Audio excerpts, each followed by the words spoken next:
Hello students, welcome to CACPIS Academy. Myself Apurva Nandi.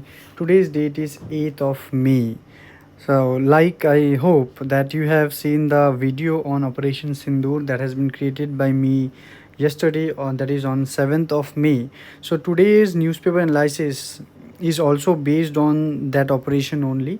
सो आज जो भी हम न्यूज़ डिस्कस करने वाले हैं हम वो ऑपरेशन सिंदूर रिलेटेड सभी के सभी डिस्कस करने वाले हैं, क्योंकि अगर आप हर एक न्यूज़पेपर आज आप खोलते हो तो you will get each and every page covered with that tremendously very step that was taken by India in response to Pakistan's Pahalgam attack on 22nd of April.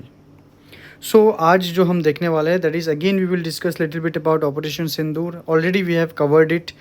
Then mock defence drill जो होने वाला था जो कि हुआ है वो actually mock civil defence drill क्या है वो हम देखेंगे. देन करतारपुर कॉरिडोर इसको क्लोज़ किया गया है वो हम देखेंगे. पाकिस्तान ऑक्यूपाइड जम्मू एंड कश्मीर उसका ज्योग्राफी थोड़ा हम आज के न्यूज़पेपर में देखेंगे. So as we have discussed in the last video also operation Sindoor जो कि एक टेररिस्ट साइट्स के ऊपर अटैक था by the Indian air force.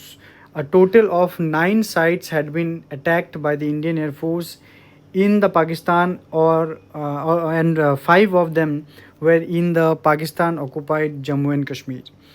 So where India claimed that no Pakistani military facilities have been targeted, only the terrorists base had been cleared off.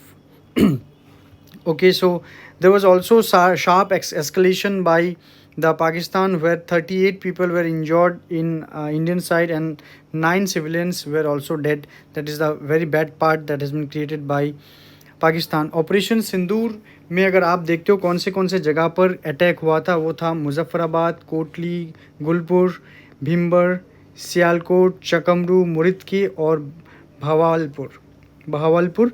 तो few of them जैसे कि सियालकोट, चकमरू, मुरिदकी और बहावलपुर ये directly it is into the Pakistan, और मुजफ्फराबाद, कोटली, गुलपुर और Bhimber they lies in the Pakistan occupied Jammu and Kashmir. तो आज हम देखेंगे पाकिस्तान ऑक्यूपाइड जम्मू एंड कश्मीर उसके मैप में भी जो चेंज हुआ है वो भी हम आज डिस्कस करेंगे. So we have also discussed yesterday about this two lady. One is IF Wing Commander Vyomika Singh or Army Officer Colonel Sofia Qureshi who have briefed yesterday about the attack and gave us all the details. तो अभी अगर हम discuss करते हैं और latest update क्या है, अगर स्टूडेंट्स में आज जो रिकॉर्ड करने वाला हो तब तक लेटेस्ट अपडेट ये आया है कि इंडिया के साइड से जो ऑपरेशन सिंदूर है, operation Sindoor is not yet completed. Okay मतलब अभी भी ऑपरेशन सिंदूर ये अभी रिकरिंग है, अभी भी ये जारी है. जैसे कि लाहौर में इंडिया ने आज फिर से अटैक किया है. Lahore base has also been attacked. So India has attacked Lahore via kamikaze drones.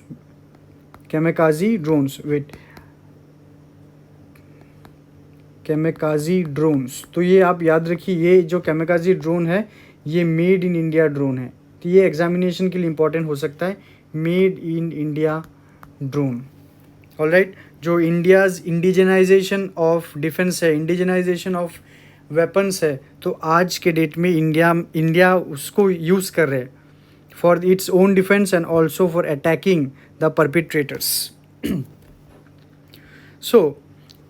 तो what happened yesterday also that Kartarpur corridor जो कि बहुत ही एक इम्पॉर्टेंट जगह है, करतारपुर कॉरिडोर ये क्लोज़ कर दिया गया है रिसेंटली. तो जो करतारपुर कॉरिडोर जो क्या है थोड़ा सा हम ये देख लेते हैं. जो न्यूज़ क्या है, the Kartarpur corridor has been closed. So Kartarpur corridor is a significant religious and diplomatic initiative जो कनेक्ट करता है डेरा बाबा नानक इन पंजाब.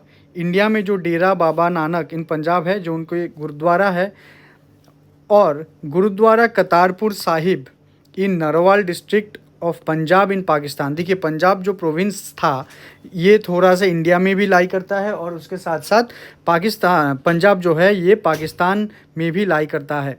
ऑलराइट, सो ये करतारपुर कॉरिडोर जो है ये इंडिया में डेरा बाबा नानक इन पंजाब, इंडिया वाले पंजाब से वो पाकिस्तान वाले पंजाब में गुरुद्वारा करतारपुर साहिब को कनेक्ट करता है। तो ये आप यहाँ पर इमेज देख सकते हो, इट इज़ द कॉरिडोर, यहाँ से कॉरिडोर स्टार्ट होता है। ऑलराइट, तो इस कॉरिडोर को क्या कर दिया गया है, इस कॉरिडोर को स्टॉप बंद कर दिया गया है। सो लेट्स सी वो करतारपुर साहिब ये क्या है, ये गुरुद्वारा है। It's a very Payas place for the Sikh in which is in Pakistan, जो कि पहले इंडिया का ही पार्ट हुआ करता था। सो it is one of the holiest sites for the Sikhs, so which was founded by Guru Nanak. तो he was the first Guru of the Sikh इन 1522, जो कि गुरु नानक जी उन्होंने अपने जीवन के अंतिम वर्ष वहाँ बिताए हैं। So it is considered to be very very secret place. तो पार्टीशन से पहले, बिफोर द पार्टीशन, तो करतारपुर कॉरिडोर का जो एक्सेसिबिलिटी था it was very much easy, क्योंकि तब कोई भी इंटरनेशनल बॉर्डर नहीं था। पर जब ये 1947 में जब इंडिया पाकिस्तान ये डिवाइड हो गया है, तब the area fell in Pakistan, जो करतारपुर है वो पाकिस्तान में गया है, and the access to the gurdwara became restricted to Indian Sikh.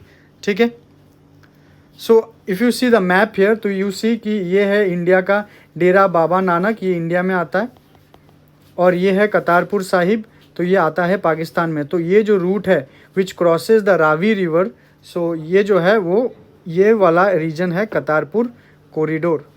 ठीक है, सो इसी कॉरिडोर को बंद कर दिया गया है। So see some more details, the corridor is a 4.7 kilometer long passage that spans the international border, enabling the direct access to the Gurudwara.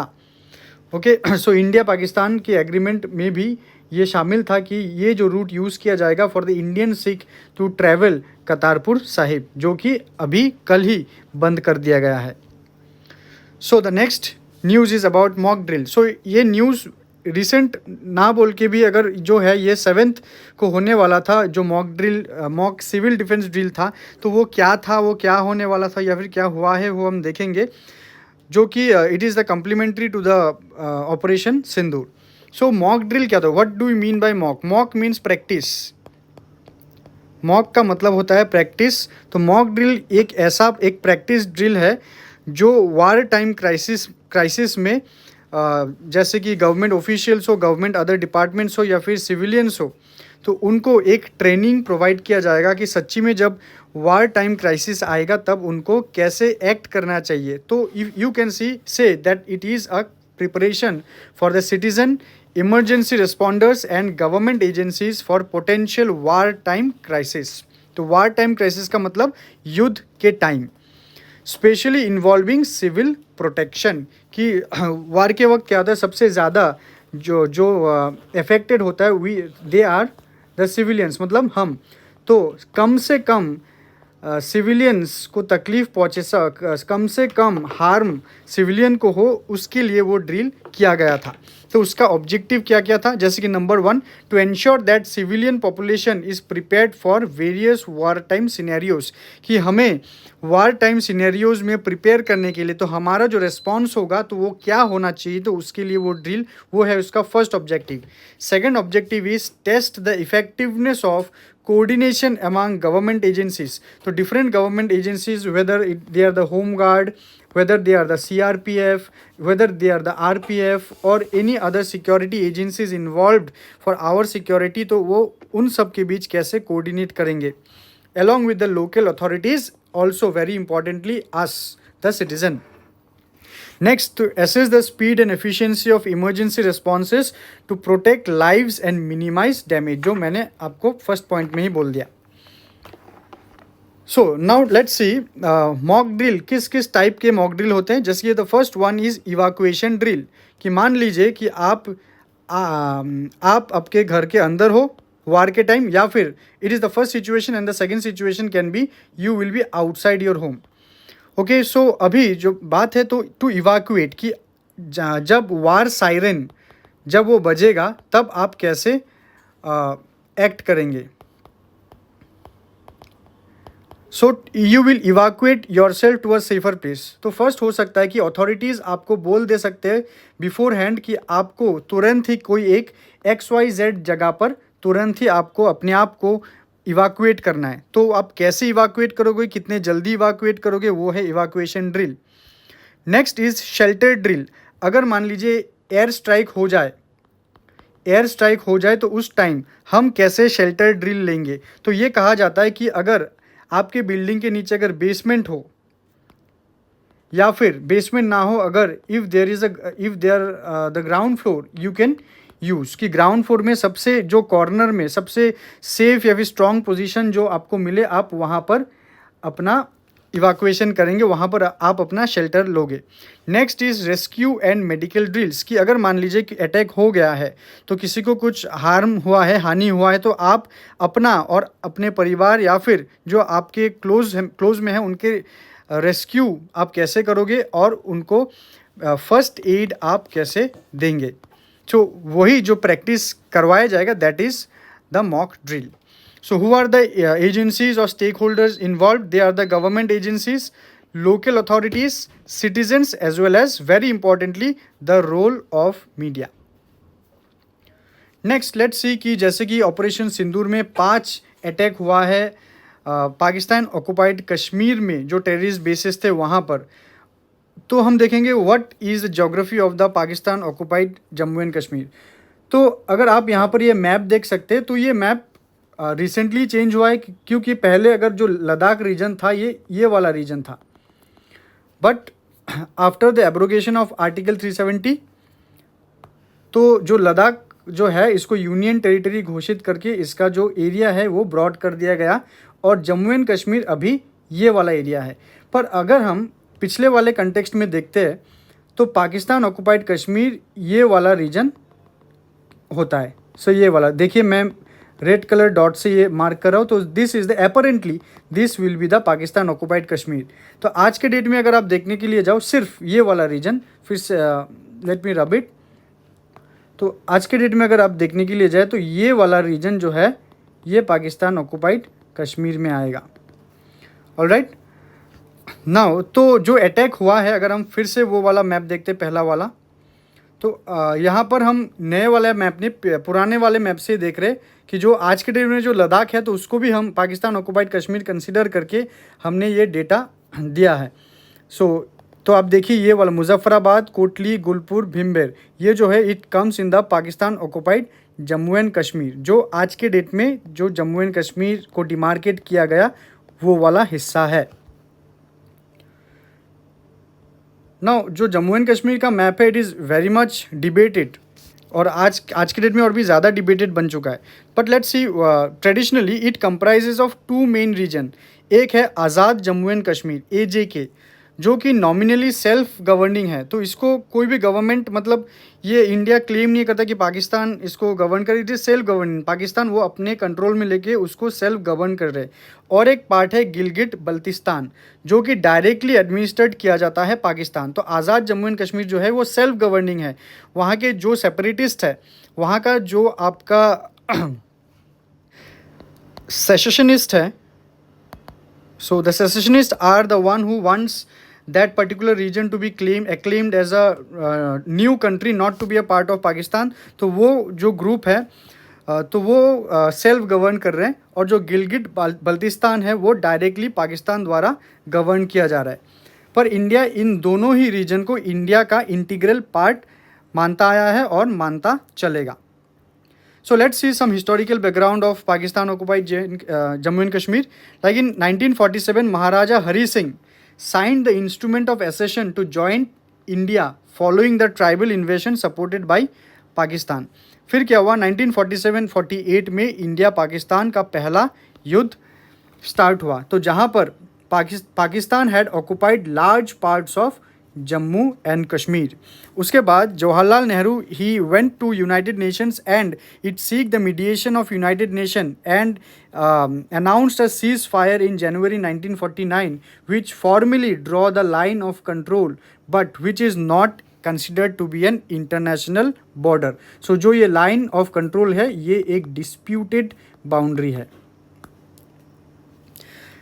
Next, India considers the entire Jammu and Kashmir, including Pakistan occupied Jammu and Kashmir, as an integral part of its territory as per its constitution, Article 1 and first schedule। तो ये आपको याद रखना है। सो legal and constitutional position क्या है POK को लेकर। जो 1994 में जो रिजोल्यूशन पास हुआ in the parliament of India, जहाँ पर पाकिस्तान ऑक्युपाइड जम्मू एंड कश्मीर को इंटीग्रल पार्ट ऑफ इंडिया माना जाता था और माना जाएगा, ये बोल दिया गया। And India will do everything to get the Pakistan occupied Jammu and Kashmir through all possible means. Next, ये और भी ज़्यादा अभी जो इंटेंसिफाई हुआ है by the abrogation of article 370 in August 2019, जहाँ पर यूनियन टेरिटरी घोषित कर दिया गया for Jammu and Kashmir and Ladakh. जो पहले जम्मू एंड कश्मीर एक स्टेट हुआ करता था, अभी उसको एक यूनियन टेरिटरी घोषित कर दिया गया, which comes directly under the control of central government, and large parts of Kashmir is now under the name of Ladakh.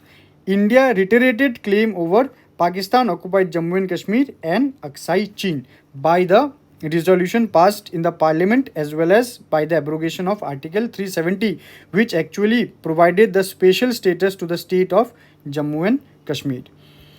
So students, that's all for today's news. We will be covering these topics, every update of Operation Sindoor in our newspaper analysis. So stay tuned to our YouTube channel. Till then, take care.